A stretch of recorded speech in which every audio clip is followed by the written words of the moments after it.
ഫൈനലായിട്ട് ഏറ്റവും കൂടുതൽ ആൾക്കാർ ചോദിക്കുന്ന ഒരു ചോദ്യമാണ്, യൂട്യൂബിന്റെ ലക്ഷങ്ങളാണ് സെലിബ്രിറ്റീസിന്റെ വരുമാനം, അതിനോടൊക്കെ എങ്ങനെ റിയാക്ട് ചെയ്യും? ശരിക്കും ലക്ഷങ്ങൾ കോടികളൊക്കെ കിട്ടാറുണ്ടോ? കോടികളല്ല, കോടികൾ കിട്ടണേ യൂട്യൂബ് മുതലാളി എന്റെ ആരെങ്കിലും ആയിരിക്കും. ഒരു 2.5 ലാക്ക് ഞാനൊരു എയിം ചെയ്ത് വെക്കും, മാസം എനിക്ക് ഇത്ര ഉണ്ടാവും എന്നുള്ളത്. പക്ഷെ എല്ലാ സമയത്തും അത് ഉണ്ടായിക്കൊള്ളണമെന്നില്ല, എങ്കിലും കുഴപ്പമില്ല, അത് കൂടും കുറയാം എന്ത് വേണമെങ്കിൽ. നമ്മൾ ഇപ്പൊ നിൽക്കുന്നത് വേൾഡ് ഫേമസ് കിച്ചൺ. ഇതെന്താ? അതെല്ലാരും ചോദിച്ചിട്ട് ഞാൻ പറയാതിരുന്നൊരു സംഭവം. അത് കുട്ടി സ്റ്റവ്. എനിക്ക് എന്താന്ന് വെച്ചാല് ഇവിടെ ചിലപ്പോ ലൈറ്റിംഗ് കറക്റ്റ് ആയിട്ടുണ്ടാവില്ല നമുക്ക് ഷൂട്ട് ചെയ്യാനുള്ള. അപ്പൊ ഞാൻ ഇതെടുത്തിട്ട് ഈ ഒരു നമ്മുടെ ഐലാൻഡിന്റെ ഭാഗത്ത് വെച്ചിട്ടാണ് കുക്ക് ചെയ്യുന്നത്. ഈ സന്തൂർ മമ്മിയാണോ അല്ലെങ്കിൽ നിങ്ങൾ തമ്മിൽ നടക്കുമ്പോ ഈ ഉമ്മയും മോളും ആണോ അല്ലെങ്കിൽ സിസ്റ്റേഴ്സ് ആണോ എന്നൊക്കെ കുറെ ക്വസ്റ്റ്യൻസ്. ഇപ്പൊ കുറെ കാലം സിസ്റ്റേഴ്സ് ആയിരുന്നു, ഇപ്പൊ ഫ്രണ്ട്സ് ആണെന്നൊക്കെ ആൾക്കാർ പറഞ്ഞു തുടങ്ങി. അതാണോ ബെറ്റർ ഇതാണോ ബെറ്റർ എന്ന് എനിക്ക് ഡൗട്ടായി. എന്നിട്ട് അമ്മയും മകളാണെന്ന് പറയുമ്പോ എന്താ ആണോ? ഷോക്കാവുമ്പോ നമുക്ക് കാണുമ്പോ ഒരു സംസാരം. എന്റെ ചെറുതില് നമുക്ക് വേണ്ടപ്പെട്ട ഒരാള് പറയുന്നത് ഇതൊക്കെ ഈ ലെവലിൽ പോയി കഴിഞ്ഞാൽ 3-ാം പക്കം ഓടി വീട്ടിൽ തിരിച്ചു വരും എന്നുള്ളത്. അപ്പൊ ഞാൻ 18 വർഷം ഓടി വരാണ്ട് തിന്നു.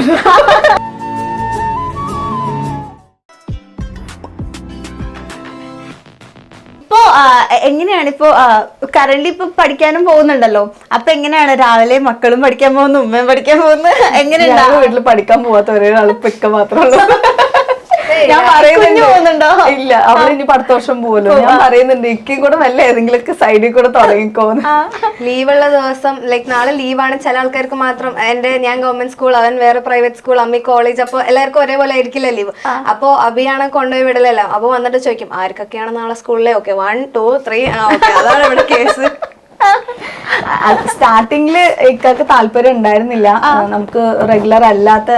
അതായത് ഞാൻ ഇതില് എന്റേതായിട്ട് സ്വന്തമായിട്ട് ഞാനൊരു തീരുമാനം എടുത്ത, അതായത് പെർമിഷൻ ഇല്ലാതെ, പെർമിഷൻ ഞാൻ ചോദിക്കണ്ടെന്ന് വിചാരിച്ച് ഞാൻ പറഞ്ഞു ഞാൻ അങ്ങനെ ഒരു തീരുമാനം എടുത്തിട്ടുണ്ട്, അറിയിച്ചു. ഞാൻ അങ്ങനെ ഒരു തീരുമാനം എടുത്തിട്ടുണ്ട്. എന്റെ ലൈഫിൽ നിന്ന് ഞാനൊരു 3 വർഷം എനിക്ക് വേണ്ടി എടുക്കാണ്. ഇത്രയും എന്റെ അത്ത മരിച്ച് കഴിഞ്ഞതിന് ശേഷം എനിക്ക് ഒറ്റപ്പെട്ട ഒരു ഫീൽ ആയിരുന്നു. ഞാൻ പറഞ്ഞു ഞങ്ങൾ തമ്മിൽ പ്രോബ്ലം ഉണ്ട് എന്നുള്ളത്. അപ്പൊ എനിക്ക് ആരും ഇല്ല. അപ്പൊ ഞാൻ വിചാരിച്ചു ഇനി ആരുമില്ല, ഞാൻ ആരത്ത് പോയിട്ട് എന്റെ പ്രോബ്ലം പറയും, എനിക്ക് ആരാ ചെയ്തു തരാനുള്ളത്? ആരുമില്ല. ഞാനാണെങ്കിൽ ഭയങ്കര വീക്കാണ്, എനിക്ക് ബോൾഡ് ആവണം. പിന്നെ ഇങ്ങനെ ഓരോ കമന്റ്സ് ഒക്കെ വരുന്ന സമയത്ത് ഞാൻ ഈ പറഞ്ഞല്ലോ, ഞാൻ തിരിച്ച് ചോദ്യങ്ങൾ ചോദിക്കും. അപ്പൊ എനിക്ക് തോന്നി എനിക്ക് പറ്റിയ ഫീൽഡ് LLB ആണ്. കാരണം എനിക്ക് അതായത് അനീതിയായിട്ട് എന്തെങ്കിലും കണ്ടു കഴിഞ്ഞാൽ എനിക്ക് വെറുതെ ഇരിക്കാൻ പറ്റുന്നില്ല. എനിക്ക് ഭയങ്കര സങ്കടം വരും. ഇവർക്ക് ഇതിൽ യാതൊരു ഇതും ഇല്ലല്ലോ, ഇവരെന്തിനാ ഇങ്ങനെയൊക്കെ പറയുന്നത്? എന്നെന്ന് മാത്രമല്ല ബാക്കി ആരോടാണെങ്കിലും അങ്ങനെ ആണെങ്കിലും എനിക്ക് തോന്നും അവർക്ക് അവകാശം ഇല്ലാത്ത കാര്യം എന്തിനാ ഇവരിങ്ങനെ ചെയ്യുന്നത്? അത് അവരുടെ ലൈഫല്ലേ, അത് ബുദ്ധിമുട്ട് ഉണ്ടാക്കുന്നില്ലല്ലോ, ഇങ്ങനെയൊക്കെ ഒരു ചിന്തയാണ്. അപ്പൊ എനിക്ക് തോന്നി നമുക്ക് ഒന്നും കൂടെ എനിക്ക് എന്നിലേക്ക് ഇൻവെസ്റ്റ് ചെയ്യാൻ. ഇത്രയും കാലം ഇവർക്ക് വേണ്ടിയിട്ടുള്ള എല്ലാ ഫിനാൻഷ്യൽ പ്രോബ്ലംസ് കാര്യങ്ങളെല്ലാം തീർത്തു, ഇനി ജീവിക്കാനുള്ളതുണ്ട്. വീടിനകത്ത് നമ്മൾ കഞ്ഞി വെച്ചു കൊടുത്താലും ആരും വന്ന് എന്തേന്ന് ചോദിക്കാനില്ല. സ്വന്തമായിട്ട് വീടായി, പിന്നെ അത്യാവശ്യം കുഴപ്പമില്ലാതെ നടത്തിക്കൊണ്ടു പോകാനുള്ള ഷോപ്പ് കാര്യങ്ങളൊക്കെ ഉണ്ട്, ഡെയിലി ചെലവുകൾ പോകുന്നു, കുട്ടികളുടെ ഫീസ് കാര്യങ്ങളൊക്കെ അങ്ങനെ പോകും. അപ്പൊ അങ്ങനെ ഉണ്ടാവുമ്പോൾ ഇനി ഞാൻ എനിക്ക് വേണ്ടി എന്തെങ്കിലും ചെയ്തില്ലെങ്കിൽ കുറെ കൊല്ലം കഴിഞ്ഞാൽ എനിക്കതൊരു റിഗ്രഷൻ ഭയങ്കരമായിരിക്കും. കാരണം സ്വന്തമായിട്ട് ഒരു ഇതിനും ഞാൻ പൈസ ചെലവാക്കുന്നില്ല, ഡ്രസ്സുകൾ പോലും ഈ പറഞ്ഞ പോലെ എടുക്കില്ല. ഇൻഫ്ലുവൻസേഴ്സ് എന്ന് പറയുമ്പോൾ എല്ലാവരും ഒരു വീഡിയോയിൽ ഇട്ട ഡ്രസ്സ് വേറെ വീഡിയോയിൽ ഇടാറില്ല. പക്ഷെ എൻ്റെ ഒക്കെ കണ്ട് ആൾക്കാർക്ക് വെറുത്തു ഞാൻ എങ്ങനെയാണോ അതേപോലെ തന്നെയാണ് നമ്മൾ ചെയ്യുന്നത്. ഏതെങ്കിലുമൊക്കെ പ്രൊമോഷൻ വരുന്ന ഡ്രസ്സുകൾ മാത്രമേ യൂസ് ചെയ്യുന്നു. ഇപ്പൊ കുട്ടികൾക്കാണെങ്കിലും അങ്ങനെയൊക്കെ തന്നെ, അങ്ങനെ നമ്മൾ സേവ് ചെയ്ത് ഒക്കെ ആക്കി. പക്ഷെ ഇനി അങ്ങോട്ട് ഇനി അങ്ങനെ വേണ്ട എന്ന് എനിക്ക് തോന്നി. കാരണം ഞാൻ അത്രയും ചെയ്തിട്ടും നമുക്ക് കപ്പൊന്നും ആരും കൊണ്ടുവന്ന് തരുന്നില്ല. എന്റെ ലൈഫിൽ ഒരുപാട് സാക്രിഫൈസ് ചെയ്തു, നീ എനിക്ക് വേണ്ടി അത് ചെയ്തു, നീ എനിക്ക് വേണ്ടി ഇത് ചെയ്തു, എന്റെ ഫാമിലിയിൽ നീ ഇങ്ങനെ ആയി എന്നൊന്നും പറഞ്ഞ് നമുക്ക് ആരും ഒന്നും കൊണ്ടുവന്ന് തരുന്നില്ല. അപ്പൊ മരിക്കുന്നതിന് മുമ്പ് നമുക്ക് എന്ന് പറഞ്ഞിട്ട് നമുക്ക് എന്നിലേക്ക് ഇൻവെസ്റ്റ് ചെയ്യാനും വേണ്ടിയിട്ട് തീരുമാനിച്ചത് എന്റെ എഡ്യൂക്കേഷനാണ്. കാരണം അതെന്റെ ക്യാരക്ടറിനെ ബോൾഡ് ആക്കുന്നു. ഞാനെന്ന വ്യക്തിനെ തന്നെ സംസാരത്തിലാണെങ്കിലും പെരുമാറ്റത്തിലാണെങ്കിലും മൊത്തത്തിലൊരു ചേഞ്ച് വരും. എൻ്റെ അത്ത ഇല്ല, അല്ലെങ്കിൽ എനിക്ക് എൻ്റെ ഫാദർ ഇല്ല, എനിക്ക് ആരും ഇല്ല എന്നുള്ള ഒരു ഇത് മാറി എനിക്ക് ഞാനുണ്ട് എന്ന് തോന്നിക്കാൻ എനിക്ക് വേണ്ടത് എൻ്റെ എഡ്യൂക്കേഷനാണ്, എനിക്കൊരു പ്രൊഫഷനാണ്. അത് ഞാൻ 10ാം ക്ലാസ് ആഗ്രഹിച്ച എൻ്റെ ഒരു പ്രൊഫഷനായിട്ടുള്ള LLB തന്നെ എടുക്കണം എന്ന് തോന്നി. അങ്ങനെയാണ് ഈ തീരുമാനത്തിലേക്ക് എത്തി. പഠിക്കാനായിട്ട് ആളുടെ അടുത്ത് ചോദിച്ച ആൾ കുറേ ഡിമോട്ടിവേറ്റ് ചെയ്ത് എനിക്ക് മെന്റൽ പോലെയൊക്കെ സ്ട്രെസ് അടിച്ച് വേണ്ട സലഹ നിനക്ക് പറ്റില്ല. അതായത് എൻ്റെ ആ സമയത്ത് എൻ്റെ സ്ട്രോങ് ആയിട്ട് പറയാൻ പറ്റില്ലായിരുന്നു. കാരണം ഞങ്ങൾ തമ്മിലുള്ള ബോണ്ട് അങ്ങനെയായി മാറി. അതിനു മുമ്പ് എല്ലാം സമ്മതം ചോദിച്ച് ഇങ്ങനെ കെഞ്ചി കാല് പിടിച്ച് എല്ലാറ്റിനും ഇങ്ങനെ കെഞ്ചി ഞാനിങ്ങനെ ചെയ്തോട്ടെ പ്ലീസ് പ്ലീസ് പ്ലീസ് എന്നുള്ളത്. ഫാദർ പോയതോടുകൂടെ എനിക്ക് വേറൊരു അവസ്ഥയിലേക്ക് ഞാൻ മാറി. അപ്പോൾ ഞാൻ പറഞ്ഞില്ല എനിക്ക് പഠിക്കണം, അതിനുള്ള പോംവഴി മാത്രം ഇനി നോക്കിയാൽ മതി എന്ന് പറഞ്ഞു. അപ്പൊ ആള് വേറെ രീതിയിൽ ഡിമോട്ടിവേറ്റ്, നിനക്ക് പറ്റൂല കേട്ടോ, നിനക്ക് സാധിക്കില്ല, പിന്നെ നീ ഇവിടെ ഇരുന്ന് കരയണം ഞാൻ തന്നെ കാണണം, അതൊന്നും പറ്റൂല, ഭയങ്കര ടഫായിരിക്കും, ക്ലാസ്സിൽ പോകുന്നത് ബുദ്ധിമുട്ടാണ്, കുട്ടികളുടെ കാര്യം ബുദ്ധിമുട്ടാണ് എന്നൊക്കെ പറഞ്ഞു. നമ്മുടെ ലൈഫിൽ ഇത്രയും കാര്യങ്ങൾ ഇങ്ങനെയൊക്കെ ചെയ്തിട്ടുണ്ടെങ്കിൽ ഇതും നടക്കും, അതിനുള്ള വഴികൾ പഠിച്ചും കാണിച്ചു തരും എന്ന് പറഞ്ഞിട്ട് അങ്ങനെ ഏറ്റവും ലാസ്റ്റ് ഒരു ദിവസം സാറിന് ഇവള് പറയും സീറ്റ് തീരും അമ്മി വേഗം പോയി എടുക്കാം. അതിന് മുമ്പ് നമ്മൾ പോയി അന്വേഷിച്ചു, അപ്പോഴേ ഞാൻ കേട്ടില്ല. പിന്നെ ലാസ്റ്റ് സാറിനെ വിളിച്ചപ്പോ BBA സീറ്റ് തീർന്നു കുട്ടിയെ എന്ന് പറഞ്ഞത് ഞാൻ അയ്യോ എനിക്ക് സീറ്റ് വേണം, ഞാൻ ഓൾറെഡി പറഞ്ഞു വെച്ചാൽ BCom എനിക്ക് സെറ്റ് ആവില്ല എന്ന് പറഞ്ഞ് ആ ദിവസം തന്നെ നമ്മൾ പോയി ഫുൾ പേയ്മെന്റ് ഫീസ് കൊടുത്ത്. അതിലേറ്റവും പ്രൗഡായിട്ട് പറയേണ്ടത് ഇത്രയും കൊല്ലം കാത്തിരുന്നത് എൻ്റെ ഫീസിന് വേണ്ടി വേറൊരാളെ ആശ്രയിക്കാതെ സ്വന്തമായിട്ട് ഫീസ് ഉണ്ടാക്കി ആ ഫീസ് മൊത്തത്തിൽ അവിടെ കൊണ്ട് കൊടുത്തിട്ട് ചേരുന്ന ആ ഒരു സാറ്റിസ്ഫാക്ഷൻ ലെവൽ ഉണ്ടല്ലോ, വലിയൊരു സംഭവമായിരുന്നു. ഫീസ് കൊടുത്തു. കാരണം നമുക്ക് ഇനി ആർക്കും നമ്മുടെ നോ പറയാൻ പറ്റൂല. എന്താ റീസൺ പറയാവര്, എന്നെ കൊണ്ടൊന്നും ഫീസ് കെട്ടാൻ പറ്റൂല എന്ന് പറയാൻ അല്ലെങ്കിൽ എനിക്കൊന്നും പ്രൊവൈഡ് ചെയ്യാൻ പറ്റില്ല, അല്ലെങ്കിൽ നീ ഫാമിലിയിൽ കുറെ കാര്യങ്ങൾ നീ ചെയ്യുന്നില്ല, അല്ലെങ്കിൽ കുട്ടികളെ നോക്കുന്നില്ല, അതൊന്നും തന്നെ പറയാൻ പറ്റില്ല. കാരണം എല്ലാ കുട്ടികളും ക്ലാസ്സിലേക്ക് പോകുന്നുണ്ട്, മോള് മാത്രമേ പോവാത്തതായിട്ടുള്ളൂ. അതിന് 8 മാസം മുമ്പ് തന്നെ ഞാൻ ഇവിടെ ഫുൾ ട്രെയിനിങ് ആയിരുന്നു, വേറൊരു താത്താനെ വെച്ച് കുട്ടിയായിട്ട് സെറ്റ് ആവാനും എല്ലാം പ്രീ പ്ലാൻഡ് ആയിരുന്നു. പെട്ടെന്നൊരു തീരുമാനം എടുത്തിട്ട് നമുക്ക് ഒരു ഫാമിലിയിൽ നിന്ന് ഇങ്ങനെ ചെയ്യാനായിട്ട് പറ്റില്ല. അപ്പൊ എല്ലാം പ്ലാൻ ചെയ്തു, ആരോടൊന്നും പറഞ്ഞില്ല, അറിയിച്ചില്ല, പോയി അങ്ങോട്ട് ജോയിൻ ചെയ്തു. എല്ലാരും ഷോക്കായി. എല്ലാരും അതുമായിട്ട് സെറ്റായി ആയിട്ടില്ല. ഇപ്പോഴും ഞാൻ ഒരുപാട് സ്ട്രഗിൾ ചെയ്യുന്നുണ്ട്, നല്ലോണം ഞാൻ ചെയ്യുന്നുണ്ട്. കാരണം എല്ലാം ഒന്നിച്ച് നമുക്ക് കൊണ്ടുപോകണ്ടേ. അപ്പോൾ നമ്മുടെ വരുമാനം നമുക്ക് നിർത്തിവെക്കാൻ പറ്റൂല, പഠനവും നിർത്തിവെക്കാൻ പറ്റില്ല. ക്ലാസ്സിൽ ഒരു ടീച്ചർ എന്നോട് പറഞ്ഞത് എന്താണെന്നറിയോ, എനിക്ക് വീണ്ടും ഞാൻ ഇപ്പൊ ഇത് തുടർന്ന് പോകുന്നത്, ഒരു ദിവസം ഇതുപോലെ കുറെ പ്രോബ്ലം ഒക്കെ ആയിട്ട് അപ്പൊ ആ മാമിനോട് എനിക്ക് സംസാരിക്കണം തോന്നി. എന്താ നിനക്ക് പറയാനുള്ളത്, പറയൂ കുട്ടി എന്ന് പറഞ്ഞു. അപ്പോഴാണ് ഞാൻ പോയിട്ട് ആ മാമിട്ട് പറയുന്നത്, മാം എനിക്ക് ഞാൻ കല്യാണം കഴിഞ്ഞൊരു ആളാണെന്ന് പറഞ്ഞു. ആണോ എന്ന് ചോദിച്ചാൽ മാം ഇംഗ്ലീഷ് മാമാണ്, നല്ലൊരു മാമാണ്. എല്ലാവർക്കും മാമിനെ ഭയങ്കര പേടിയാണ്, സ്ട്രിക്റ്റ് ആണ്. പക്ഷെ എനിക്കെന്തോ ഒരു ഇത് തോന്നി. അപ്പോൾ അത് മാത്രല്ല മാം എനിക്ക് 5 കുട്ടികളുണ്ടെന്ന് ചോദിച്ചു. മാം ഇങ്ങനെ ഇരുന്നായിരുന്നു. എത്ര വയസ്സിലാകല്ലേ? 10 വയസ്സിലാണോ? ഞങ്ങളല്ല മാം എനിക്ക് 35 ആണ് എന്ന് പറഞ്ഞു. 35 ഉണ്ടോ? അപ്പോൾ അങ്ങനെ കണ്ടപ്പോൾ അറിയില്ല. അപ്പോൾ അങ്ങനെ കാര്യങ്ങളൊക്കെ പറഞ്ഞു. ഞാൻ പറയും എനിക്ക് ഇനി പഠിക്കാൻ പറ്റും തോന്നുന്നില്ല, നിർത്തേണ്ട ഒരു സിറ്റുവേഷനിലാണ്, ഞാൻ പ്രതീക്ഷിക്കാത്ത ഭാഗത്തൊന്നും ഇങ്ങനെ നിർത്താനൊക്കെ പറഞ്ഞിട്ടുള്ള ഭയങ്കരമായിട്ടുള്ള ഒരു സ്ട്രഗിളാണ് എന്ന് പറഞ്ഞപ്പോൾ മാം പറഞ്ഞൊരു വാക്കുണ്ട്, നേരെ 5 മക്കളെയും കൊണ്ട് എൻ്റെ വീട്ടിലേക്ക് വന്നു, ഞാൻ നോക്കാം, എനിക്ക് കാശ് കൊണ്ട് ഇയാളെ സഹായിക്കാൻ പറ്റൂല, മോളെ സഹായിക്കാൻ പറ്റൂല, പക്ഷെ എൻ്റെ വീട്ടിൽ വലിയ സൗകര്യങ്ങളൊന്നും ഇല്ലെങ്കിലും സുഖമായിട്ട് അവിടെ താമസിക്കാം, നിനക്ക് വരാം, ടിഫിൻ ലഞ്ച് കൊണ്ടുവന്നിട്ടുണ്ടോ, ഇല്ലാത്ത സിറ്റുവേഷൻ ആണെങ്കിൽ എന്നോട് പറയും, ഞാൻ കൊണ്ടുവരാം. എനിക്കിനി വേറെ ഒന്നും വേണ്ട. അപ്പൊ ഈ നെഗറ്റീവ് പറയുന്ന ആൾക്കാരെ മൈൻഡ് ചെയ്യരുത്, എടുക്കണ്ട, ഇവരാരും ഉണ്ടാവില്ല. കുട്ടിക്ക് അവസാനം വരെയും നമുക്ക് എഡ്യൂക്കേഷനാണ് ഏറ്റവും ഇമ്പോർട്ടന്റ്. നീ എടുത്ത ആ തീരുമാനം നിന്റെ നല്ലതിന് വേണ്ടിയിട്ടാണ്. ആര് പറയും എൻ്റെ വീട്ടിലേക്ക് വന്നു? സത്യം. നമ്മൾ പോയോ ഇല്ലേ എന്നുള്ളത് വേറൊരു കാര്യം. പിന്നെ അതുപോലെ വേറെയും ടീച്ചേഴ്സ് ഇതുപോലെ മാക്സിമം സപ്പോർട്ട് ചെയ്യാം, നിർത്തരുത് എന്നൊക്കെ പറഞ്ഞു. ലീവിന്റെ കാര്യം വേണമെന്നുണ്ടെങ്കിൽ 70% എങ്ങനെയെങ്കിലും നിർത്താൻ നോക്കൂ. 5 മാർക്ക് വേണ്ടാന്ന് വിചാരിച്ചാൽ മതിയല്ലോ, പക്ഷെ നിർത്തരുത്. ഇയാൾ ഇത്രയും മോട്ടിവേഷനൊക്കെ ആയിട്ട്. ഇന്നലെ പ്രിൻസിപ്പൽ ക്ലാസ്സിൽ വന്നപ്പോ സിലു ടോക്സ് ഞാൻ സബ്സ്ക്രൈബറാണ് കാണുമ്പോൾ നമുക്ക് ഭയങ്കര ഒരു സന്തോഷം. എല്ലായിടത്തും ഞാൻ അങ്ങോട്ട് അങ്ങനെ പറഞ്ഞിട്ടില്ല, ക്ലാസ്സിൽ മാത്രം 1 വീക്ക് കഴിഞ്ഞിട്ട് ഒന്ന് പറഞ്ഞു. പിന്നെ ചിലര് ഇങ്ങനെ അവിടെ ആണെന്ന് അറിഞ്ഞിട്ട് വന്ന് ചോദിക്കുന്ന ആൾക്കാരൊക്കെ ഉണ്ട്. അവരുടെ മക്കളെ പറഞ്ഞേക്കും, സിലു അവിടെ പഠിക്കുന്നുണ്ട്, ക്ലാസ്സിൽ പോയിട്ട് ചോദിക്കുന്നൊക്കെ പറഞ്ഞിട്ട് ഓരോ സീനിയേഴ്സ് എന്തെങ്കിലും വന്ന് ഇങ്ങനെ സംസാരിക്കാറൊക്കെ ഉണ്ട്. ഓക്കെ. ഇപ്പൊ 35 ഇയേഴ്സ് എന്ന് പറയുമ്പോൾ ശരിക്കും കണ്ടാ പറയില്ല. അപ്പൊ ഈ സന്തൂർ മമ്മിയാണോ അല്ലെങ്കിൽ നിങ്ങൾ തമ്മിൽ നടക്കുമ്പോ ഇനി ഉമ്മയും മോളും ആണോ അല്ലെങ്കിൽ സിസ്റ്റേഴ്സ് ആണോ എന്നൊക്കെ കുറെ ക്വസ്റ്റ്യൻസ് ഇപ്പൊ ലൈക് കൊറേ കാലം സിസ്റ്റേഴ്സ് ആയിരുന്നു, ഇപ്പൊ ഫ്രണ്ട്സ് ആണെന്നൊക്കെ ആൾക്കാർ പറഞ്ഞു തുടങ്ങി. അതാണോ ബെറ്റർ ഇതാണോ ബെറ്റർ എന്ന് എനിക്ക് ഡൗട്ടായി. ഇന്നാള് ജിമ്മിന് പോയപ്പോ ഞങ്ങൾ എൻക്വയറി ചെയ്യാൻ വേണ്ടിട്ട് പോയതായിരുന്നു. അപ്പൊ അവിടെ ചോദിച്ചു നിങ്ങള് ഫ്രണ്ട്സ് ആണോ എന്ന് ചോദിച്ചു. പിന്നെ ഫ്രണ്ട്സ് എല്ലാം പറഞ്ഞപ്പോ അമ്മയും മകളാവാൻ ചാൻസ് ഇല്ല, സിസ്റ്റേഴ്സ് ആയിരിക്കും എന്നുള്ള രീതിക്ക് ആ ചേച്ചി പറഞ്ഞു. എന്നിട്ട് അമ്മയും മകളാണെന്ന് പറയുമ്പോ എന്താ ആണോ? ഷോക്കാവുമ്പോ നമുക്ക് കാണുമ്പോ ഒരു സന്തോഷം. നിങ്ങൾ തമ്മിൽ പോകുമ്പോ ചോദിക്കാറുണ്ടോ അനിയനാണോന്നൊക്കെ? അവൻ വരാറില്ല. വരാറില്ല. ഞാൻ അമ്മയുടെ വലങ്കൈ, അപ്പൊ എവിടെ പോവാണെങ്കിലും ഞാൻ കൊണ്ടുപോണം. അല്ല, സംഭവം വരാറില്ല എന്നല്ല, എന്നെ കൊണ്ടുവന്നത് റാണക്കുട്ടിയാണ്. അതെന്താ? എവിടെയെങ്കിലും വാ പോവാ. ഇപ്പൊ എനിക്ക് എന്തെങ്കിലും കഴിക്കാൻ തോന്നി കഴിഞ്ഞാല് ഞാൻ വാങ്ങില്ല. എനിക്ക് ഞാൻ പറഞ്ഞല്ലോ ആ പൈസ. പണ്ടത്തെ ആ ശീലം ഇപ്പോഴും ഉണ്ട്. അപ്പൊ എന്തെങ്കിലും നമ്മളിങ്ങനെ ആഗ്രഹിച്ച് എപ്പോഴെങ്കിലും ജീവിക്കണ്ടേ, അപ്പൊ എപ്പോഴെങ്കിലും ഒക്കെ കഴിക്കണം എന്ന് തോന്നിയാൽ ഇവിടെ പുറത്ത് ആള് വന്ന സമയത്തായിരിക്കും അറിയുന്നത് ഫോൺ കൊണ്ട് ഞാൻ അങ്ങ് ഓർഡർ ആക്കിയിട്ട് വന്ന് കൊടുക്കും. ഭയങ്കര സ്ട്രെസ്ഫുൾ ആയിട്ട് ഇരിക്കുന്ന സമയത്ത് ചിലപ്പോ ഭക്ഷണമൊന്നും കഴിക്കാതെ ആയിരിക്കും എഡിറ്റിങ് കാര്യങ്ങളൊക്കെ ഉണ്ടാവുന്നത്. അപ്പോൾ ഫുഡ് കഴിച്ചില്ലെങ്കിൽ നമുക്ക് ആ ഒരു ബുദ്ധിമുട്ടൊക്കെ ഉണ്ടാവില്ലേ. ആ സമയത്ത് ചിലപ്പോൾ സർപ്രൈസ് ആയിട്ട് ഫ്രണ്ടിൽ വരുമ്പോൾ ഓർഡർ ചെയ്തിട്ടുണ്ടാവും, നമുക്ക് മനസ്സിലാവും. ഓർഡർ ചെയ്തിട്ട് കൊണ്ടുവന്ന് തരും. അപ്പൊ എനിക്ക് ഹാപ്പി. ഞാനായിട്ട് ചെയ്യൂല. ഇല്ല. ഇപ്പൊ അങ്ങനെ ദാരിദ്ര്യം അല്ലെങ്കിൽ പ്രയാസം എന്നൊന്നും പറയാൻ പറ്റില്ല. കുഴപ്പമില്ലാതെ നല്ല രീതിക്ക് തന്നെ പോണത്. പക്ഷെ എന്റെ ഒരു കൺസേൺ എന്താന്ന് വെച്ചാല് ഞാൻ എത്ര വയസ്സ് വരെ ഇങ്ങനെ ഓടി നടക്കും? ഈ കുട്ടിയെ അവളുടെ ഒരു എഡ്യൂക്കേഷൻ ആയി പ്രൊഫഷൻ ആവുന്നവരെയും ഞാൻ ഉണ്ടാവും എന്നുള്ളത് ഉറപ്പില്ലല്ലോ. അപ്പൊ അവർക്ക് വേണ്ടി എന്തെങ്കിലും സേവ് ചെയ്യണ്ടേ? അതിനു വേണ്ടിയിട്ടാണ് ഇനിയുള്ള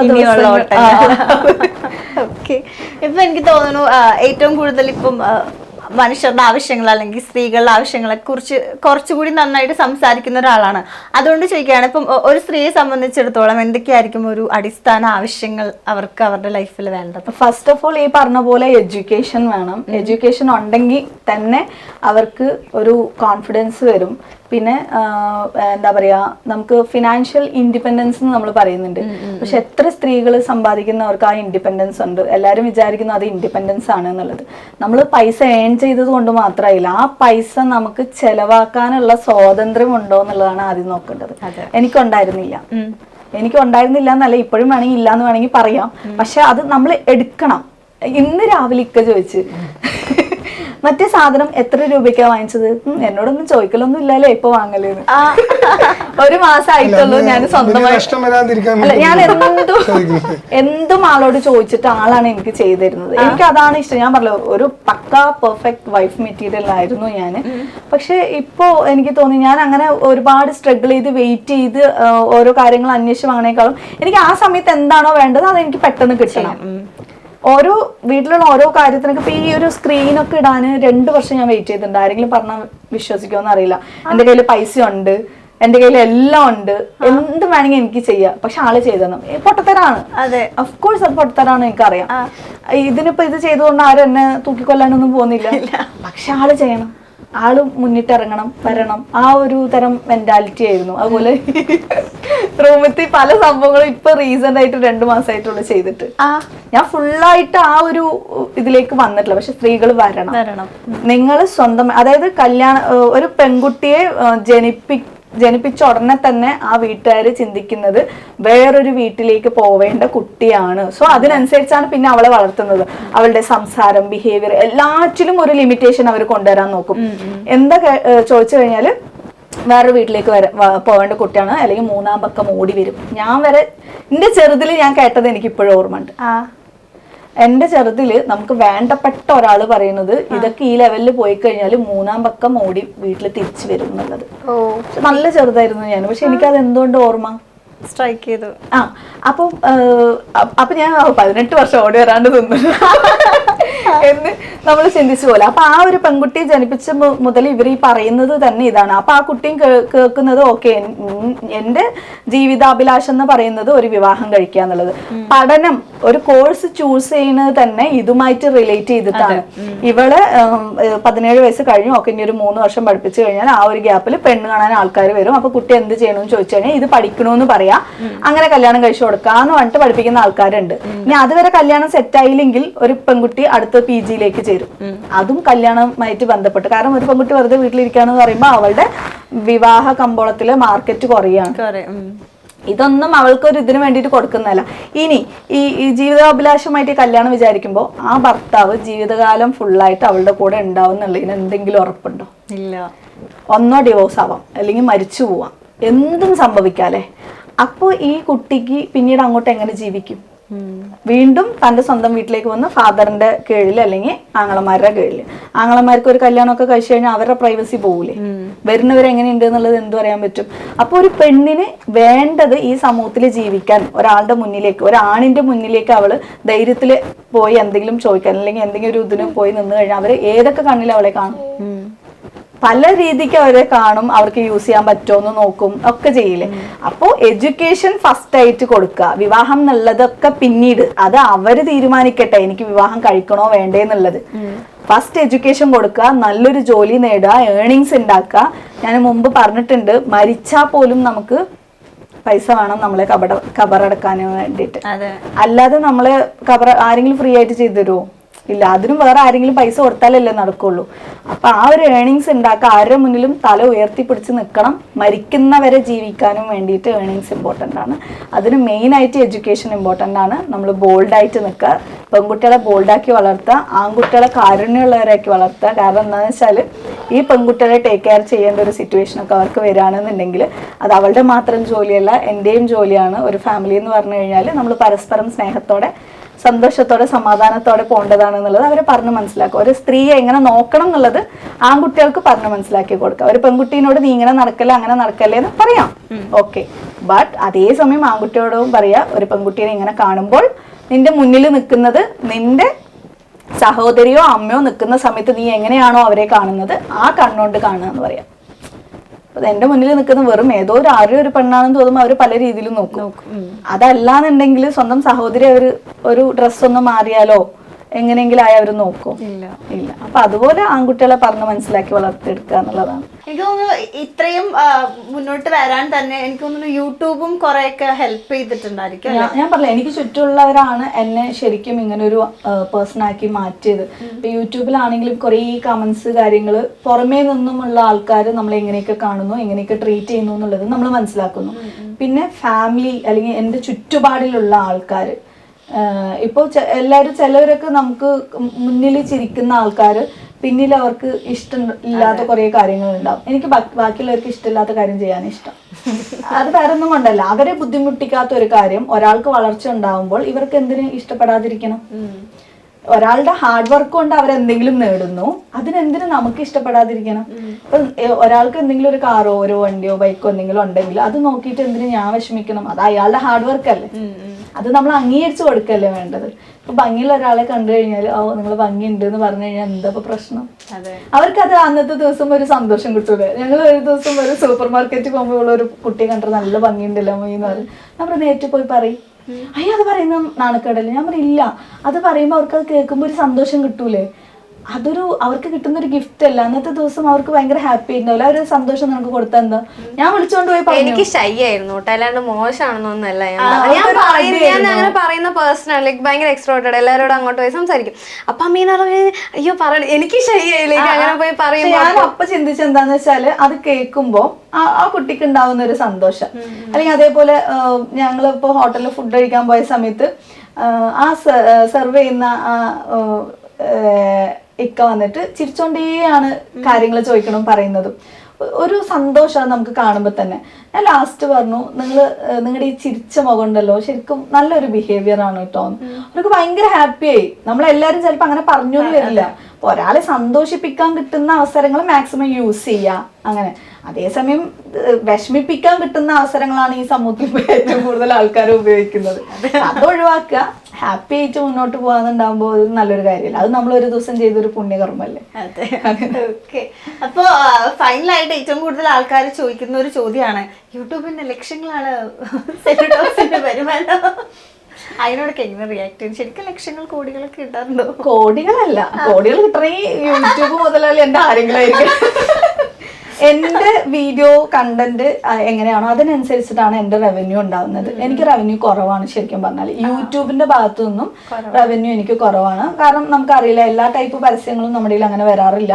കുറച്ച് നല്ല പരസ്യങ്ങൾ മാത്രം അതൊക്കെ നോക്കിയിട്ടൊക്കെയാണ് നമ്മൾ ചെയ്യുന്നത്. അപ്പം അതിനനുസരിച്ച് ഒരു വീഡിയോ ഞാൻ ചെയ്യുകയാണെന്നുണ്ടെങ്കിൽ 1 lakhന് എനിക്ക് 3000 റുപ്പീസാണ്. 1 lakh വ്യൂസ് വന്നാൽ ഓൺലി 3000 റുപ്പീസാണ് എനിക്ക് കിട്ടുന്നത്. അതായത് എന്ത് CPM RPM ഒക്കെ ഇല്ലേ, ഈ സംഭവം എനിക്ക് കുറവാണ്. അപ്പം ചിലപ്പോൾ ആ വീഡിയോയ്ക്ക് വേണ്ടിയിട്ട് നമ്മൾ ചിലവാക്കിയത് പോലെ 3500-4500 ഒക്കെ ആയിരിക്കും. ലൈക് ഫുഡിന്റെ ഇൻഗ്രീഡിയൻസ് ആൻഡ് സ്റ്റഫ്. ഞാൻ എപ്പോഴും ഈ റെസിപ്പീസ് ഒക്കെ ഉണ്ടാക്കുമ്പോൾ ഒരു നോർമൽ ആയിട്ടുള്ള ഒരു സംഭവം കാണിക്കാതെ പുതിയതായിട്ട് അവർക്ക് എന്തെങ്കിലും കൊടുക്കുക. അപ്പൊ എന്റെ മക്കളും നല്ല ഹാപ്പി ആയിട്ട് കഴിക്കും, കാണുന്നവർക്ക് പുതിയൊരു സംഭവം കിട്ടി, റെസിപ്പി കിട്ടി എന്നുള്ള ഒരു സാറ്റിസ്ഫാക്ഷൻ ഉണ്ടാവല്ലോ എന്ന് വിചാരിച്ചിട്ട്. അപ്പം നമുക്ക് ആ ഒരു വശത്ത് നോക്കിക്കഴിഞ്ഞാൽ നമുക്കതൊരു നഷ്ടമായിട്ടാണ് വരിക.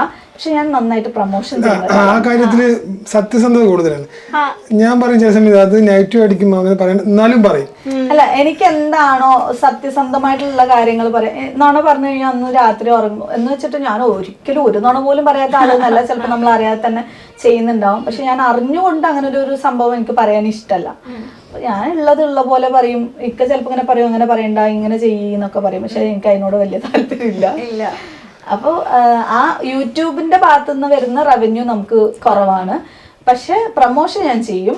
ഞാൻ എൻ്റെ ചാനല് ഒരു ടൈം പാസിനോ അല്ലെങ്കിൽ പാഷൻ, ചിലർ പറയും എനിക്ക് പാഷൻ ആയിട്ടാണ് ചെയ്യുന്നത്. എനിക്കൊരു പാഷനല്ല, എനിക്ക് ഭയങ്കര ബുദ്ധിമുട്ടാണ്. ഞാൻ ഇന്നലെ പറഞ്ഞ കാര്യം എന്താണെന്നറിയോ, എനിക്ക് യൂട്യൂബ് നിർത്താൻ തോന്നണമെന്നാണ്. കാരണം എൻ്റെ മുന്നിലുള്ള മെയിൻ പ്രോബ്ലം എനിക്കിപ്പോ തീർന്നിട്ടുണ്ട്. എന്റെ കടങ്ങളൊക്കെ തീർന്നു. ഇനിയിപ്പോ ഒന്ന് സമാധാനപരമായിട്ടുള്ള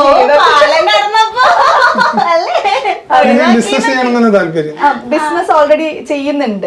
യൂട്യൂബ് മൊത്തത്തിൽ നിർത്തണം എന്നല്ല, ഇത്ര ഓടി ചാടി ഉറക്കമൊക്കെ കളഞ്ഞ് അങ്ങനെ അല്ലാണ്ട് ഈ കണ്ണിന്റെ ഷേപ്പിലല്ല ആക്ച്വലി. ഇതിപ്പോ പ്രോബ്ലം ആയിട്ട് ഇതിനു മുമ്പ് ഒരു ഇത്രയും ആയിട്ടുണ്ടായിരുന്നു.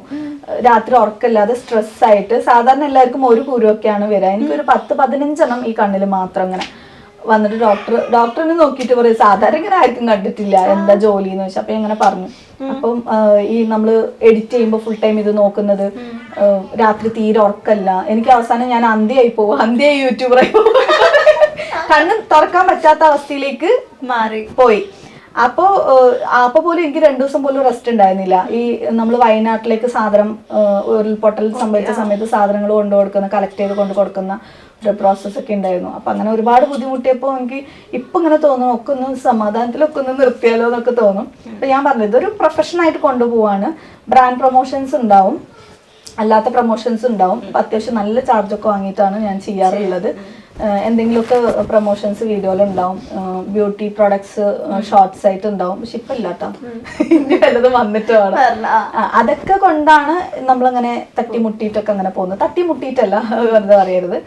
കുഴപ്പമില്ലാത്ത രീതിയിൽ ഒരു 2.5 lakh ഞാനൊരു എയിം ചെയ്ത് വെക്കും, മാസം എനിക്ക് ഇത്ര ഉണ്ടാവണം എന്നുള്ളത്. പക്ഷെ എല്ലാ സമയത്തും അത് ഉണ്ടായിക്കൊള്ളണമെന്നില്ല. എങ്കിലും കുഴപ്പമില്ല, അത് കൂടും കുറയാം, എന്ത് വേണമെങ്കിൽ സംഭവിക്കും. അതില് ചെലവ് എത്ര വരും? ലൈക്ക് വീട്ടിൽ ചെലവ് കുറച്ച് കൂടുതൽ ആണ്. ഇത്ര വരുന്നത് മാത്രം പറഞ്ഞിട്ട് കാര്യമില്ലല്ലോ. ഇവിടെ ഫുഡിന്റെ ആണെങ്കിലും അതുപോലെ ഈ പറഞ്ഞ നിങ്ങൾ ചോദിച്ചില്ല കറണ്ട് ലൈക്ക് നല്ല ലൈറ്റ്സ് ഒക്കെ, അപ്പൊ അതിന്റെ നല്ല ബില്ലും വരാം. അങ്ങനെയൊക്കെ വരും. ഫീസുകൾ തന്നെ വരില്ലേ? ഫീസിന്റെ കാര്യം പിന്നെ പറയണ്ട. എനിക്ക് ഇങ്ങനെ വലിയൊരു ഫാമിലി എന്നുള്ള എൻ്റെ ഒരു സ്വപ്നമായിരുന്നു. അപ്പോ അതിനുള്ള വരുമാനം തരേണ്ടത് പഠിച്ചോന്നല്ലോ. അപ്പൊ ഞങ്ങള് തമ്മിലൊരു ഡീൽ വെച്ച് നല്ലോണം വരുമാനം തന്നു. ഞാനിങ്ങനെ വലിയ ഫാമിലി ആയിട്ട് ഞങ്ങളിങ്ങനെ പോവാന്നുള്ള പോലെ. അതിന്റെ കൂടെ നമുക്ക് ചുറ്റിലുള്ള കഴിവില്ലാത്ത ആൾക്കാരെയും കൂടെ നമ്മൾ ചേർത്ത് പിടിക്കാൻ ഈ ഒരു പ്ലാറ്റ്ഫോം യൂസ് ചെയ്യുന്നു. അത് എനിക്ക് ഏറ്റവും വലിയൊരു അനുഗ്രഹമാണ്. എത്രയോ പേര് കയ്യിൽ ചിലപ്പോൾ പൈസ ഉണ്ടാവും, അർഹതപ്പെട്ട ആൾക്കാരെ കണ്ടുപിടിക്കാൻ പറ്റാത്ത ആൾക്കാരുണ്ടാവും. അങ്ങനെയുള്ളവർ നമ്മളെ പോലെ വിശ്വാസമുള്ളവരെ കാണുമ്പോൾ നമ്മുടെ ട്രസ്റ്റിലേക്ക് എന്തെങ്കിലുമൊക്കെ ഹെൽപ്പ് ചെയ്തിട്ട് അങ്ങനെ ഒരുപാട് കാര്യങ്ങൾ നമ്മളിപ്പോൾ ചെയ്യുന്നുണ്ട്. അതന്നെ ഏറ്റവും വലിയൊരു അനുഗ്രഹമാണ്. സോ ഗൈസ്, നമ്മൾ ഇപ്പൊ നിൽക്കുന്നത് the world famous Zilis kitchen. നമ്മൾ യൂട്യൂബിലൊക്കെ കാണുന്ന ആ കിച്ചണിലാണ് നമ്മളിപ്പോൾ നിൽക്കുന്നത്. ചെറിയൊരു കിച്ചൺ ടൂർ നിങ്ങൾക്ക് കംപ്ലീറ്റ്ലി കാണിച്ചു തരും അല്ലേ? അതെ. എവിടെ നിന്ന് സ്റ്റാർട്ട് ചെയ്യണ്ടേ? തുടങ്ങിക്കോ, എവിടെ ഇഷ്ടം അവിടെ തുടങ്ങാം. അവിടെ നിന്ന് സ്റ്റാർട്ട് ചെയ്യാല്ലേ? ആക്ച്വലി ഇവിടെ വന്നപ്പോൾ തന്നെ കുറേ നല്ല ബ്യൂട്ടിഫുൾ ആയിട്ടുള്ള സാധനങ്ങളൊക്കെ ഇവിടെ വെച്ചിട്ട് എന്താ മാറിക്കിടി അവിടെ നിന്നോട്ടെ, ഞാനിപ്പോ പൊക്കോളാം. ഓക്കെ, ഇവിടെ പറ എന്തൊക്കെയാ വെച്ചേക്കുന്നേ? വാ, കണ്ടുവരിച്ചില്ലല്ലോ ഒന്നും. ഇത് ചപ്പാത്തി ചപ്പാത്തി കട്ടിംഗ് ബോർഡ്. ഇത് കട്ടിങ്, അതൊക്കെ എനിക്കറിയാം. കട്ടിങ് ബോർഡ് സാധനങ്ങൾ പറഞ്ഞോ. ഇതെന്താ? അതെല്ലാരും ചോദിച്ചിട്ട് ഞാൻ പറയാതിരുന്ന ഒരു സംഭവം. അത് കുട്ടി സ്റ്റവ്. എനിക്ക് എന്താന്ന് വെച്ചാല് ഇവിടെ ചിലപ്പോ ലൈറ്റിംഗ് കറക്റ്റ് ആയിട്ടുണ്ടാവില്ല നമുക്ക് ഷൂട്ട് ചെയ്യാനുള്ള. അപ്പൊ ഞാൻ ഇതെടുത്തിട്ട് ഈ ഒരു നമ്മുടെ ഐലാൻഡിന്റെ ഭാഗത്ത് വെച്ചിട്ടാണ് കുക്ക് ചെയ്യുന്നത്. അതിന് വേണ്ടിയിട്ട് ഉള്ള ഒരു സ്റ്റവ് ആണ് അത്. അടിപൊളി സാധനം, നല്ല ക്യൂട്ട് ആയിട്ടില്ലേ? അതെ. ഇത് ആർക്കെങ്കിലും വേണമെന്നുണ്ടെങ്കിൽ എന്നെ കോണ്ടാക്ട് ചെയ്താൽ മതി, ഞാൻ സെയിൽ ചെയ്യുന്നുണ്ട്. ഇത് സെയിൽ ചെയ്യുന്നുണ്ടോ? ഇതിന്റെ നമ്മൾ ഇറക്കാൻ പോകുന്നുണ്ട്, നമ്മുടെ ഓൺ ബ്രാൻഡ്. അടിപൊളി. എനിക്ക് ഉമ്മിക്ക് പറഞ്ഞ വാങ്ങിച്ചു കൊടുക്കും. അപ്പൊ ഫസ്റ്റ് സെയിൽ ഇത് പിന്നെ ഗ്യാസ് സ്റ്റവ്. ഇവിടെ കുറെ കിളിക്കൂടൊക്കെ ഉണ്ടല്ലോ. അതൊക്കെ നമുക്ക് എത്തുന്നില്ല. കുഴപ്പമില്ല, അവിടെ വെച്ചോ. സോറി, ഭയങ്കര ഹൈറ്റ് ആയതുകൊണ്ട് എത്തുന്നില്ല. നമ്മൾ ക്യൂട്ട് ആയിട്ടുള്ള സാധനങ്ങളൊക്കെ ഇതുപോലെ ഇങ്ങനെ വെക്കുമ്പോൾ നമുക്ക് കിച്ചണിലേക്ക് കയറി വരുമ്പോ ഒരു പോസിറ്റീവ് എനർജി കിട്ടുമല്ലോ. നമുക്ക് ഇഷ്ടപ്പെട്ട പോലെ നമ്മുടെ കിച്ചൺ മാറ്റി കഴിഞ്ഞാൽ അതിന്. ആക്ച്വലി ഈ കിച്ചണിൽ കുറേ ക്യൂട്ട് സാധനങ്ങളുണ്ട്. എല്ലാം ഞാൻ കാണിച്ചു. ഞാൻ എല്ലാം കണ്ടുപിടിച്ചു. എന്റെ കണ്ണൊക്കെ ആദ്യം അതിലേക്കൊക്കെ പോയത്. ഇവിടെ കുറെ ബ്യൂട്ടിഫുൾ. ഇത് നമ്മളിപ്പോ ജസ്റ്റ് ഒരു ഷൂട്ട് ചെയ്ത് പകുതിയിൽ നിൽക്കുന്ന സമയമായിരുന്നു. അപ്പൊ പിന്നെ എനിക്ക് എടുത്ത് മാറ്റാൻ പറ്റില്ല, അവിടെ മാറ്റിയില്ല എന്നുള്ളൂ. അപ്പോഴാണ് നമ്മൾ ഇടിച്ചു കയറി വന്നത്. അതെ. ഇത് യൂസ് ചെയ്യുന്നല്ലേ? അല്ല, ഇപ്പൊ ഞാൻ ജസ്റ്റ് അൺബോക്സ് ചെയ്തിട്ടുള്ളൂ. ഇവിടെ കൂടുതലും വൈറ്റ് കളേഴ്സ് ആണല്ലേ കോൺസെൻട്രേറ്റ്? എനിക്ക് വൈറ്റ് ഭയങ്കര ഇഷ്ടമാണ്. നമുക്കൊരു പ്രകാശപൂരിതമായിട്ടുള്ള കിച്ചൺ. ഓക്കെ. പിന്നെ ഇവിടെ ഉണ്ടാവും, ഇവിടെ ഷെൽഫിൽ കുറെ എല്ലാം തന്നെ നമ്മള് കുറേശ്ശായിട്ട് ഇങ്ങനെ വാങ്ങി കൂട്ടിയ കുറെ ഐറ്റംസ് ഒക്കെയാണ് ഈ കാണുന്നത്. ഇതൊക്കെ യൂസ് ചെയ്യുന്നല്ലേ? എല്ലാം ഓരോരോ സമയങ്ങളിൽ ആവശ്യാനുസരണം അങ്ങനെ എടുത്തിട്ട് നമ്മൾ. ഇതാണ് ഒരു ഹൈലൈറ്റ് അല്ലേ വരുമ്പോ കൂടുതൽ ഷൂട്ട്സ് ഒക്കെ ചെയ്യുന്നത്? ഇപ്പൊ കൂടുതലായിട്ട് ഇപ്പൊ ഞാൻ ഏറ്റവും കൂടുതൽ ലഞ്ച് ബോക്സ് ആണ് ചെയ്യുന്നത്. അപ്പൊ ആ സമയത്ത് നമുക്ക് 5, 6 അല്ല 7, 8 ലഞ്ച് ബോക്സ് ഒന്നിച്ച് വെച്ചിട്ടാണ് ചെയ്യുന്നത്. അപ്പൊ ഇതെല്ലാം കൂടെ ഇവിടെ ഇങ്ങനെ വെച്ചിട്ട് ഷൂട്ട് ചെയ്യാൻ നമുക്ക് ഈസി ആണല്ലോ. അതിന് വേണ്ടിയിട്ട് ഈ ഒരു ഭാഗം. ഞാൻ ഇവിടെ കയറി വന്നപ്പോ ആദ്യം തന്നെ എന്റെ കണ്ണുപോയി ഒരു സാധനത്തിലേക്ക്. ഞാൻ ആദ്യം വിചാരിച്ചത് ഇതൊരു ഡെക്കോർ പീസ് ആയിരിക്കും വിചാരിച്ചു. പക്ഷെ ഇതിന്റെ ഉള്ളില് റിയൽ മുട്ടയാണ്, കോഴിമുട്ടകളുണ്ട് ഗൈസ്. ഒറിജിനൽ കോഴിയാണ്. ഇതെനിക്ക് ഇഷ്ടം. ഇത് നിങ്ങൾ സെല് ചെയ്യുന്നുണ്ടോ? അതൊക്കെ ചെയ്യും. നമ്മുടെ ബ്രാൻഡിൽ, നമ്മുടെ ഓൺ ബ്രാൻഡിൽ വരുന്നത് നല്ല തീരുമാനമായിരിക്കും. ഞാൻ ഇവിടെ ഈ സാധനം കണ്ടിട്ടില്ല. ഇത് ആമസോണിലൊക്കെ അവൈലബിൾ ആണ്. ആണോ? എനിക്ക് ഇഷ്ടപ്പെട്ടു. കുറെ ക്യാൻഡിൽസ്, കുറെ ഫ്ലവേഴ്സ്, അടിപൊളി. ഇവിടെ സിങ്ക് ഇതൊക്കെ കൊള്ളാമോ? ഇത് വന്നിട്ട് നമ്മുടെ മക്കള് നമ്മുടെ ചോദിക്കാതെ വെള്ളം വന്ന് എടുക്കണം, നമ്മൾ ബുദ്ധിമുട്ടിക്കാതിരിക്കാൻ വേണ്ടിട്ട് ചൂടുവെള്ളം ആക്കി വെക്കും. അവര് വന്ന് തുറക്കുന്നു, എടുക്കുന്നു, കുടിക്കുന്നു, പോകുന്നു. ഈസി പണി. ഓക്കെ. ഇങ്ങോട്ട് വരും. എല്ലാം വൈറ്റ്. ഈ വൈറ്റ് എങ്ങനെ മെയിൻറ്റെയിൻ ചെയ്യുന്നത്? ബുദ്ധിമുട്ടാണ് നമുക്ക് മെയിൻറ്റെയിൻ ചെയ്യാൻ നന്നായിട്ട്. പണിയെടുക്കാൻ തയ്യാറുള്ളവർ വൈറ്റ് ഇടുക. ഒരു ഇഷ്ടത്തിന് വേണ്ടി എടുക്കരുതെന്ന്. ഇവിടെയും എന്തൊക്കെയോ ഉണ്ട്. Sugar, onion box. അത് ആക്ച്വലി അതൊന്നും അതിൽ ഇടാറില്ല. ജസ്റ്റ് ഒന്നുമില്ല. വൈബല്ലേ. ഇത് ബ്രെഡ് ബോക്സ് ആണ്. ഓക്കെ. ഇപ്പൊ ബ്രെഡ് ഒന്നും ഇല്ല. ഇതിൽ ഞാൻ കുട്ടികൾക്ക് ഈ പെട്ടിക്കടയിൽ മിഠായി ഉള്ള പോലെ അതൊക്കെയാണ് ഫില്ല് ചെയ്ത് വെക്കാറുള്ളത്. ഈ കുഞ്ഞ ബോക്സ് ഒക്കെ ഇതുപോലെ നട്ട്സ് ഒക്കെ ഇട്ടിട്ട് ഇതിനകത്ത് വെക്കും. അപ്പോൾ കുട്ടികൾക്ക് വേണ്ട സമയത്ത് അവർ വന്നെടുത്തോളും എടുക്കാൻ വേണ്ടിയിട്ട്. ഓക്കെ. ഇവിടെ ഷെൽഫിലും കുറെ പാത്രങ്ങൾ. ഇത് നമ്മളൊരു 4 ടച്ച് ആ ഒരു ഇതില് ചെയ്തൊരു സംഭവം. ഇംഗ്ലീഷ് ടച്ചിൽ വൈറ്റ് ആൻഡ് ഗോൾഡൻ കളർ ആ ഒരു തീമിലാണ് ട്രെൻഡും തോന്നുന്നു അല്ലേ? ആ ഒരു തീമിൽ അറബിക് ട്രെൻഡ് ഒക്കെ അങ്ങനെയല്ലേ വരുന്നത്. അപ്പൊ പാത്രങ്ങളും ഏകദേശം വൈറ്റ് ആൻഡ് ഗോൾഡ് ആ ഒരു രീതിക്കാണ് നമ്മൾ എടുത്തിട്ടുള്ളത്. ഇങ്ങോട്ട് വരുമ്പോൾ നമ്മൾ ആവശ്യമുള്ള ഇതാണ് നമ്മുടെ പാൻട്രി യൂണിറ്റ്. ഈ ഒരു സെക്ഷൻ ഫുള്ളായിട്ട് നമുക്ക് വേണ്ട സാധനങ്ങൾ, ഗ്രോസറീസ് എല്ലാം ഇവിടെ ഇങ്ങനെ വെച്ചിട്ടുണ്ടാവും. വളരെ നീറ്റായിട്ട് വെച്ചിട്ടുണ്ട്. നീറ്റായിട്ട് വെക്കാൻ കുറച്ച് പാടാണ്. ഇവരിങ്ങനെ വന്ന് ഓരോന്ന് എടുക്കും. അപ്പൊ ഇതുപോലത്തെ സംഭവങ്ങളൊക്കെ വെച്ചാൽ നമുക്ക് ഡേഞ്ചർ ആണ്. അതുകൊണ്ട് നീറ്റ്നെസ് പോയി കളയും. അതുകൊണ്ട് ഇങ്ങനെ മേലെ ഞാൻ ആക്ച്വലി ഇവിടെ കയറി വന്നപ്പോൾ തന്നെ ഞാൻ പറഞ്ഞില്ലേ, എൻ്റെ കണ്ണ് ആദ്യം പോകുന്ന നല്ല ക്യൂട്ട് സാധനങ്ങളിലേക്കാണ്. അതേപോലെ തന്നെയാണ് വ്യൂവേഴ്സിന്റെ കണ്ണ് പോകുന്നതും. ഏറ്റവും കൂടുതൽ കമന്റ്സ് ഒക്കെ വരുന്നത് ഇത്ര നല്ല ക്യൂട്ട് സാധനം, ആ ക്യൂട്ട് സാധനം ഇടുന്ന ഇത് എവിടുന്നാന്നൊക്കെയാണ്. എനിക്ക് തോന്നുന്നു കൂടുതൽ പ്രേക്ഷകർ കാണുന്നത് തന്നെ ഇന്ന് എന്തൊരു സാധനമായിരിക്കും പുതിയതായിട്ട് കൊണ്ടുവരുന്നത് അങ്ങനെ നോക്കുന്നവരുണ്ട്. എന്നെ പോലെ തന്നെ അങ്ങനെ ഇഷ്ടമുള്ള ആൾക്കാരുണ്ടാവുമല്ലോ. അപ്പൊ അങ്ങനെയുള്ളവർക്ക് ഇതിപ്പോ എല്ലാം നമ്മൾ ഒരു ഭാഗത്തുനിന്ന് വാങ്ങിച്ചതല്ല. കോയമ്പത്തൂര്, ബാംഗ്ലൂര്, പിന്നെ അതുപോലെ വേറെ വേറെ സ്ഥലം ഡൽഹി അങ്ങനെ കുറേ ഭാഗത്തു നിന്നാണ് നമ്മൾ വാങ്ങിയിട്ടുള്ളത്. അപ്പോൾ ഇനി പക്ഷേ ഇതുപോലത്തെ ഐറ്റംസ് ഒക്കെ ഞാൻ എൻ്റെ ഓൺ ബ്രാൻഡിൽ ഇപ്പോഴാണ് നിങ്ങളുടെയിലാണ് ഞാൻ പറയുന്നത് ആദ്യമായിട്ട് നമ്മൾ സ്റ്റാർട്ട് ചെയ്യുന്നുണ്ട് കുറേ സംഭവങ്ങൾ. കാരണം ഞാനിതൊക്കെ കണ്ടുപിടിക്കാൻ കുറേ കഷ്ടപ്പെട്ടു. അപ്പം ഇനി ആ കഷ്ടം വേണ്ടല്ലോ, വേണ്ട, കുറച്ച് ഹെൽപ്പ് ആയിക്കോട്ടെ. അപ്പോ ലക്ഷക്കണക്കിന് വ്യൂവേഴ്സ് കാണാൻ കാത്തിരുന്ന ആ ഒരു കിച്ചണിലാണ് ഞാനിപ്പോ നിൽക്കുന്നത്. Thank you so much for the kitchen tour. നല്ല കിച്ചൺ ആട്ടോ. എനിക്ക് കുറെ സാധനങ്ങളൊക്കെ ഇവിടെ എൻ്റെ കണ്ണിങ്ങനെ വെച്ചിട്ടുണ്ട്. പിന്നെ ബ്രാൻഡ് ഇറക്കൂന്ന് പറഞ്ഞുകൊണ്ട് പിന്നെ ഡയറക്റ്റ് ആയിട്ട് വാങ്ങാല്. നമുക്ക് നോർമലി ഇപ്പൊ കിച്ചണിലേക്ക് വരികയാണെന്നുണ്ടെങ്കിൽ ചിലവർക്ക് ഇഷ്ടമില്ലാതെ വരുമല്ലോ. പക്ഷെ എന്റെ കിച്ചണിലേക്ക് വരുമ്പോൾ എനിക്ക് ഇഷ്ടത്തോടെ വരണം. അപ്പൊ അതിനനുസരിച്ച് നമ്മുടെ സ്വപ്നങ്ങൾക്കനുസരിച്ച് നമ്മുടെ കിച്ചണെ മാറ്റി. ഓക്കെ, എന്തായാലും നല്ല ബ്യൂട്ടിഫുൾ കിച്ചൺ ആണ്. Thank you so much. Okay, അപ്പൊ സെല്ലു ടോക്സ് ഞാൻ തന്നെ സിലു തന്നെ വിളിക്കാം. Okay, Silu talks. അപ്പം ഒരുപാട് സന്തോഷം. ഞാനിങ്ങനെ ഏറ്റവും കൂടുതൽ എന്നെ സ്ട്രൈക്ക് ചെയ്ത ആ വീഡിയോ ആയിരുന്നു നമ്മൾ മരിക്കുമ്പോൾ 6000 രൂപ. സത്യം പറഞ്ഞാൽ ആ വീഡിയോ കണ്ടപ്പോഴാണ് ഞാൻ പോലും ആലോചിച്ചത്, പഠിച്ചോണ്ട് ശരിയാണല്ലോ, ഇങ്ങനൊരു സംഭവം ഉണ്ട്. പക്ഷെ പലരും അത് ഉണ്ടാവില്ല. അതായത് എൻ്റെ ഫാദറാണ് ഈ ഒരു കാര്യം എന്നോട് പറയുന്നത്. മരിച്ചു കഴിഞ്ഞാൽ നമ്മളെ ഖബറെടുക്കാനും വേണ്ടിയിട്ട് 6000 രൂപ മിനിമം വേണം. ഇത് പറയുമ്പോൾ 2-3 കൊല്ലം മുമ്പ് പറഞ്ഞ കാര്യം. ഇപ്പൊ അതൊന്നും പോരാന്നാ പറയുന്നത്. നമ്മളെ കൊണ്ടുപോയി ഖബറടക്കി തിരിച്ച് വരാനും വേണ്ടിയിട്ട് ഈ കുഴി വെട്ടാനും അല്ലെങ്കിൽ അതിൻ്റെ പലക വെക്കാനും ആ വസ്ത്രത്തിനും എല്ലാറ്റിനും കൂടെ ചുരുങ്ങിയത് 6000 രൂപ വേണം. അതില്ലാതെ മരിച്ചാൽ പോലും നമുക്ക് ഒന്നും ചെയ്യാനായിട്ട് പറ്റൂല.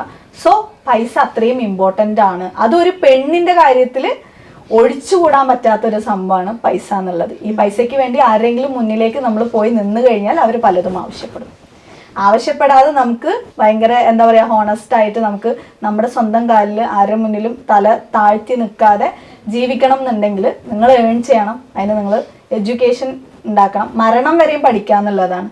ചിലർ പറയും അതെന്തിനാ കല്യാണം കഴിഞ്ഞിട്ട് പഠിക്കണമെന്നൊക്കെ ചോദിക്കും. അങ്ങനെയൊന്നല്ല, മരണം വരെയും നമ്മൾ എന്തെങ്കിലും പഠിച്ചുകൊണ്ടേ ഇരിക്കുക എന്നുള്ളതാണ്. നാളെയാണ് ലോകം അവസാനിക്കുന്നതെങ്കിൽ തലേ ദിവസം നമുക്ക് എന്തെങ്കിലും പഠിക്കാൻ അവസരം കിട്ടിയാൽ പഠിക്കുക. അല്ലെങ്കിൽ ഒരു വൃക്ഷം നടാൻ ഒരു അവസരം കിട്ടിയാൽ നടാൻ പറഞ്ഞിട്ടില്ലേ? എന്തിനാ? നമ്മൾ ഏൺ ചെയ്തുകൊണ്ടിരിക്കുക. അത് പൈസ മാത്രമൊന്നുമല്ല, നമ്മൾക്ക് എന്തെങ്കിലുമൊക്കെ നല്ല കാര്യങ്ങൾ ഏൺ ചെയ്ത്, എഡ്യൂക്കേഷൻ ആണെങ്കിൽ ഏൺ ചെയ്തുകൊണ്ടിരിക്കുക. അത് ഇന്നല്ലെങ്കിൽ നമുക്കല്ലെങ്കിൽ മറ്റുള്ളവർക്ക് ഉപകാരപ്പെടും. ശരിക്കും ഇതാണ് എനിക്ക് ഏറ്റവും സ്ട്രൈക്ക് ചെയ്ത ഒരു സാധനം. ഞാൻ പറഞ്ഞ പോലെ ഞാൻ എപ്പോഴും മൈൻഡിൽ കീപ്പ് ചെയ്യുന്നതും ഞെട്ടിപ്പോയൊരു സാധനം അതാണ്. നേരത്തെ പറഞ്ഞില്ലേ അയ്യോ ഇങ്ങനെ ഉണ്ടല്ലേ എന്നുള്ളൊരു സാധനം. അപ്പം ഒരുപാട് സന്തോഷം. ഞങ്ങളുടെ 2025 സ്റ്റാർട്ട് ചെയ്യുന്നത് നിങ്ങളുടെ കൂടെയാണ്. അപ്പോൾ ഒരുപാട് സന്തോഷം ഇത്രയും മോട്ടിവേഷൻ തരുന്ന ഒരാളുടെ കൂടെ സ്റ്റാർട്ട് ചെയ്യാൻ പറ്റിയതിൽ. പറഞ്ഞ കുറേ കാര്യങ്ങൾ എനിക്കും ഇപ്പോൾ ഇവിടെ ഇരുന്ന് പറഞ്ഞ കുറേ കാര്യങ്ങൾ എനിക്കും പേഴ്സണലി കുറേ ഇൻസ്പയർഡ് ആയിട്ടുണ്ട്. അപ്പോൾ thank you so much. And വളരെ ബ്യൂട്ടിഫുൾ ആയിട്ടുള്ള ഒരു ഫാമിലിയാണ്. ഇന്നും ഇതേപോലെ തന്നെ പോട്ടെ, ടച്ച് വുഡ്. അപ്പോൾ എല്ലാവരും ഹാപ്പി ആയിട്ട് സന്തോഷമായിട്ട് പോവാം. ഇനി ഒരുപാട് ആൾക്കാരെ ഹെൽപ്പ് ചെയ്യാൻ പറ്റട്ടെ, ഞങ്ങൾക്കൊക്കെ ഒരുപാട് മോട്ടിവേഷൻ തരാൻ സാധിക്കട്ടെ. അപ്പോൾ എല്ലാവിധ ആശംസകളും. ഈ ഒരു വർഷം ഇനി അങ്ങോട്ട് അടിപൊളിയാവട്ടെ. Thank you so much. Thank U.